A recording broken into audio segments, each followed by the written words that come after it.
ओम शांति। शरीर का नाम हेम सिंह भाई और सेवा स्थान ज्ञान सरोवर सुरक्षा विभाग। तो दादी के साथ का अनुभव, दादी के बारे में हम बहुत सुनते थे कि दादी जो एक स्नेह की मूर्ति थी, तो हमें भी इच्छा होती थी कि हम भी दादी से जाएंगे और मिलेंगे।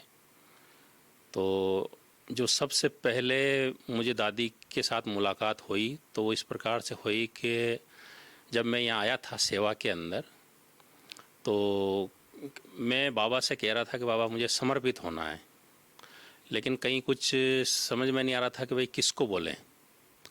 तो एक भाई को मैंने कहा कि भाई मुझे समर्पित होना है, तो बोले समर्पित होना ऐसे ही आसान काम होता है क्या? तो फिर मैंने सोचा अब आज के बाद मुझे किसी व्यक्ति से नहीं बोलना है, बाबा से ही बोलना है। तो मैंने सोचा कि भाई बाबा को मन ही मन में बोलता रहता था, बाबा अगर मेरी आवाज़ आप कहीं सुन रहे हो तो मुझे समर्पित होना है, मुझे बहुत अच्छा लग रहा है यहाँ पे, और लेकिन किससे बोलना है वो आप जानो, आपका काम जाने। तो इस प्रकार से मैंने बाबा को बोल दिया। मधुबन भी जाता था, यहाँ भी योग में मैं बोलता था बाबा को। तो देखा कि एक बार हार्ड वर्कर की सेवा थी कहीं बोरी उठाने की यहाँ, तो हम लोग एक्सरसाइज वगैरह करते थे। तो अनाउंसमेंट हुआ कि भाई जो मतलब हार्ड वर्कर की सेवा कर सकते हैं, यहाँ पे अनाज आया है तो उसके अंदर आप जा सकते हैं। तो हम लोग मार्शल आर्ट यहाँ पे करते रहते थे, एक्सरसाइज भी करते रहते थे। तो उस टाइम पे फिर क्या हुआ कि जब हमने वो ट्रक खाली किए तो वहाँ का भाई खुश हो गया। उसने बोला कि आप स्वतंत्र है, आपको समर्पित होने की छुट्टी मिल सकती है। तो मैंने कहा हाँ। तो इस प्रकार से मैंने हाँ कहा और वो मुझे दादी से मिलाने ले गया। तो वहाँ पे वल्लभ दादा होते थे, तो पहले वल्लभ दादा से उन्होंने बताया, उस भाई ने बोला ये भाई बहुत बढ़िया सेवा कर रहा है और इसको हम समर्पित करना चाहते हैं।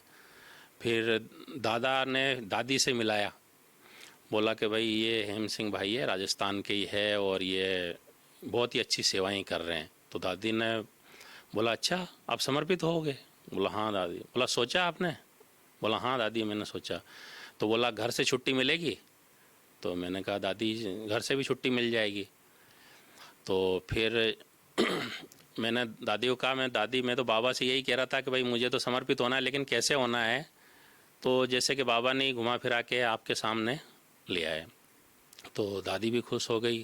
दादी ने बहुत ही प्यार दिया, स्नेह दिया, और दादी ने कहा एक बार आप घर जाके और अपने घर वालों से मिल के फिर वापस आ जाना। तो जैसे कि हम दादी से मिले तो एकदम खुश हो गए, हल्के हो गए कि भाई दादी से मेरी मुलाकात हो गई और दादी ने से मेरी बात हो गई। तो एक मुलाकात तो सबसे पहले ये हुई। तो दूसरी मुलाकात हमारी, वैसे तो मुलाकातें बहुत होती रहती थी यहाँ पे क्लास से जब होती थी तो खुशी की लहर होती थी, आज दादी मिल रही है कि। तो दादी क्लास के अंदर मतलब एक घरेलू रीति से बातें करती थी, तो इतना मतलब एक लगता था कि भाई सवेरे ही मालूम पड़ता है आज दादी की क्लास है। तो एक लहर खुशी की मतलब सबके अंदर होती थी। तो बहुत ही मतलब एक अच्छा लगता था। एक बार फिर मधुबन की बात है कि मधुबन में भट्टी चल रही थी, तो यहाँ से हम लोग जाते थे मधुबन में। तो सब लोगों की क्लासें वगैरह होती थी। एक दिन फिर दादी भी मिलती थी। तो फिर उस टाइम पे हमने दादी से पूछा क्वेश्चन तो कि दादी ये अशरीरी कैसे बने? तो हमने सोचा जैसे भाई जी बोलते थे, कॉमेंट्री थे कि ऐसे ऐसे ये अभ्यास करो, ये अभ्यास करो। तो दादी से पूछा कि अशरीरी कैसे बने? बोला इसमें कौन सी बड़ी बात, बस यूँ कर लो, मैं आत्मा हूँ। तो दादी ने जैसे अपने स्वरूप में टिक के और हमको बताया कि बस इतना ही तो करना है, क्या इसमें कोई लंबा चौड़ा काम नहीं है क्या। फिर दादी से पूछा दादी आप ये बताइए कि आपके टाइम पे 350 लोग थे, लेकिन आप ही दादी कैसे बने? ऐसी कौन सी विशेषता थी? तो पहले तो दादी ने कहा कि भाई आप लोगों ने ही बनाया हमको दादी। तो बोला नहीं कोई तो विशेषता होगी ना, जिसके कारण से आप दादी मतलब 350 का ग्रुप था उनके समान ही थे आप भी, लेकिन कौन सी ऐसी विशेषता थी? तो दादी ने क्या बोला, निर्माणता दादी ने बोला कि देखो जब भी बाबा कोई सेवा के लिए बोलते थे तो सबसे पहला मेरा हाथ उठता था कि ये सेवा मैं करूँगी। तो फिर बोला अगर मान लो आपको वो काम आता नहीं था तो क्या करते थे? तो बोला जब वो काम मुझे नहीं आता था तो मैं क्या करती थी, मैं मम्मा के पास जाती थी, मम्मा, प्यारी मम्मा, मैंने बाबा की आज्ञा पालन की है, अब मैंने बाबा के सामने हाथ तो खड़ा कर दिया, पर ये काम करना कैसे है? तो फिर मम्मा खुद साथ खड़ी होके कि ऐसे करना है। और फिर बोला अच्छा मम्मा को भी वो काम समझ में नहीं आवे तो फिर मैं देखती थी कि जब मम्मा को भी कोई बात समझ में नहीं आ रही तो मैं क्या करती थी, बाबा के पास ही चली जाती थी कि प्यारे बाबा, मीठे बाबा, आपने जो क्लास में बोला था तो मैंने आज्ञाकारी बन के हाथ उठाया, लेकिन ये करना कैसे है, क्या आप युक्ति बताओ। तो जब बाबा के सामने जाते थे तो बाबा खुद बंद जाते थे और बाबा युक्ति बताते कि बच्ची ऐसे करो। तो दादी के आगे जाने का एक कारण तो ये था कि दादी जो है कोई भी सेवा हो, जहाँ पे सभा के अंदर बात चल रही हो कि भाई ये सेवा कौन करेगा, तो दादी का सबसे पहला हाथ उठता था कि मैं करूँ। तो इसके कारण से एक दादी को जैसे कि चांस मिल गया। दूसरी बात एक बताई थी कि एक कारण ये भी था कि जब भी मतलब क्या होता था कि नए नए सेंटर बनते थे और हमको सेंटर जमने के बाद तुरंत बाबा बोलते अच्छा यहाँ ये छोड़ो और तुरंत वहाँ जाओ।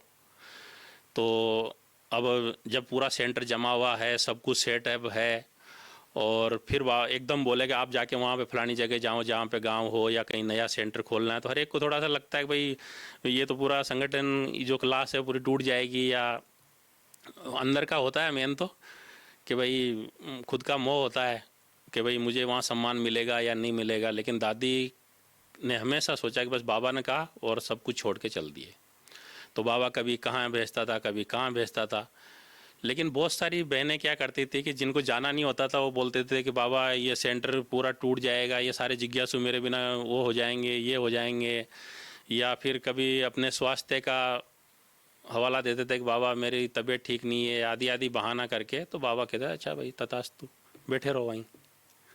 तो कहने का मतलब दादी जो थी वो हमेशा जैसे बाबा बोलते थे कि यहाँ जाओ तो तुरंत वहाँ चले गए, वहाँ जाओ तो वहाँ चले गए। उसने ये नहीं सोचा कि मेरा नुकसान है कि फ़ायदा है, कुछ नहीं, बाबा ने बोला है ना बस। तो बाबा घुमाते घुमाते घुमाते घुमाते और अंत में मेन सीट के ऊपर बाबा ने बिठा दिया। तो ऐसे ही हमको एक शिक्षा मिलती है कि भाई हम भी जो है कहीं भी पकड़ के ना बैठें, जैसे निमित्त बोलते जा रहे हैं करते जाओ तो उनका दिल जीत लेते हैं हम इससे।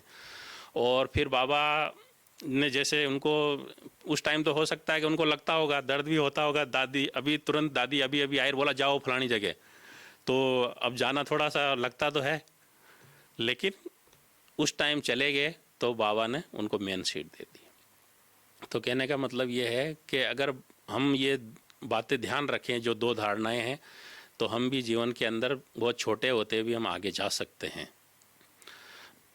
तो ये एक सीखने की बात दादी से हमको मिली कि कोई भी सेवा हो तो सबसे पहले हाथ खड़ा करो, और अगर मान लो नहीं भी होता बाद में फिर मददगार बन जाते हैं। हमने देखा है कि हम सोचते हैं कि भाई कैसे होगा, मैं नहीं कर पाऊंगी, तो हम पीछे हटने की कोशिश करते हैं, लेकिन पहले हाथ उठा दो तो फिर ब्राह्मण परिवार की बाबा की मदद मिल जाती है।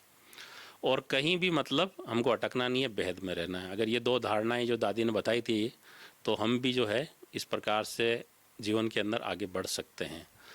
और एक विशेषता दादी की कि दादी हमेशा इधर चक्कर लगाने आती थी, तो हमारी यहाँ सेवा होती थी। तो अब हम तो यहाँ पे ड्यूटी पे होते थे और उस टाइम तो हम सेवादारी के रूप में ही थे यहाँ। तो दादी आती और हाथ मिलाती और मेयर से पूछती ये क्या काम चल रहा है, ये क्या काम चल रहा है, जैसे कि यहाँ का चीफ मैं ही हूँ उस टाइम पे। तो दादी पांडव भवन से आके और इस प्रकार से पूछती थी अच्छा ये क्या चल रहा है भैया, ये क्या चल रहा है, अच्छा ये क्या है, काम ठीक चल रहा है। तो मैं सोचता था भाई मैं तो अभी सेवा के अंदर आया हूँ, मुझे तो ABCD भी पता नहीं है यहाँ की। लेकिन देखा कि दादी जो है हर एक को एक स्नेह, सम्मान और सहयोग देके अपना बना लेती थी। तो दादी को देख के ही जो है एक खुशी होती थी, और उसके कारण से मतलब बाबा का कार्य बहुत ही सहज और सरल होता रहा। और एक बात और थी कि एक बार कहीं मीटिंग हो रही थी हमारे सिक्योरिटी डिपार्टमेंट की, तो दादी ने कोई बात कही तो सबको थोड़ी सूट नहीं हुई। गीता बहन ने बोला भाई ये ऐसे ऐसे हैं, तो सब ने दादी ने बोला अच्छा भाई ऐसे कर लो। दादी को तो पूरा बात मालूम नहीं था, दादी को जो बताया वो मालूम है। तो दादी को फिर जब बोला, पहले निर्णय भी दे दिया दादी ने, जब दादी ने देखा कि भाई ये तो संतुष्ट नहीं है, तो दादी ने जैसे कि तुरंत झुक गई, निर्माण होके जैसे मालिक बन के राय दी और तुरंत बालक बन गई एकदम। और बोला कि ठीक है भाई ये इनसे मिल लो, सूरज भाई से मिल लो या अशोक गाबा से मिल लो और मीटिंग कर लो, जैसा आपको सूटेबल हो वैसा कर लो। तो ये नहीं देखा कि भाई मैं चीफ हूँ तो मैंने जो कहा है बस निर्णय एकदम है, वो नहीं। और इसके कारण से दादी कोई भी बात बोलती थी तो देखा है कि उस कार्य को सफल करने के लिए सारे लोग लग जाते थे यहाँ पे, सब मिलके, कि भाई नहीं दादी ने कहा है, दादी ने कहा है। तो इस प्रकार से मतलब सबका दादी से एक जिगरी प्यार था और दादी की भी भावना होती थी कि हर एक को हम आगे बढ़ाएं। इसके कारण से मतलब यज्ञ जो है बहुत ही सुचारू रूप से चला। और एक बार 18 जनवरी की बात थी कि 18 जनवरी के दिन दादी इतना पावरफुल योग के अंदर और शांति स्तंभ के ऊपर खड़ी है, तो मैं देख रहा हूँ दादी के नैनों में जैसे कि बाबा जो है ना एकदम झलक रहा है, जैसे ज्योति बिंदु की तरह यूँ दादी की आंखें यूँ यूँ होती जा रही है और एकदम जैसे कि शिव बाबा चमक रहा है और चेहरे के ऊपर आप देखो क्या रौनक है। तो वो सीन भी एक देखने लायक था मतलब। तो 18 जनवरी के दिन दादी जैसे कि एकदम मगन हो जाती थी और दादी हमेशा ये रखती थी प्रभु लीला चल रही है क्या, और हल्की रहती थी, ये नहीं कि भाई ये क्यों कर रहा है, ऐसा क्यों कर रहा है, नहीं। दादी हमेशा सोचती थी कि प्रभु लीला चल रही है। और दादी हर एक के प्रति एक सम्मान भी रखती थी। एक माता थी, बोला ये तो मेरे बच्चे हैं, बोला माता इनको बच्चा नहीं कहना, ये बाबा के बच्चे हैं, तेरे बच्चे नहीं है। ये तेरे तो भाई है क्या ये। तो इस प्रकार से दादी सबको एक स्मृति दिलाती थी। तो दादी के साथ के अनुभव तो बहुत ही न्यारे और निराले हैं और एक प्रेरणादायक है मतलब। तो हम सबको इन बातों से प्रेरणा मिलती है और इस प्रकार से हम जीवन में आगे बढ़ सकते हैं। ओम शांति।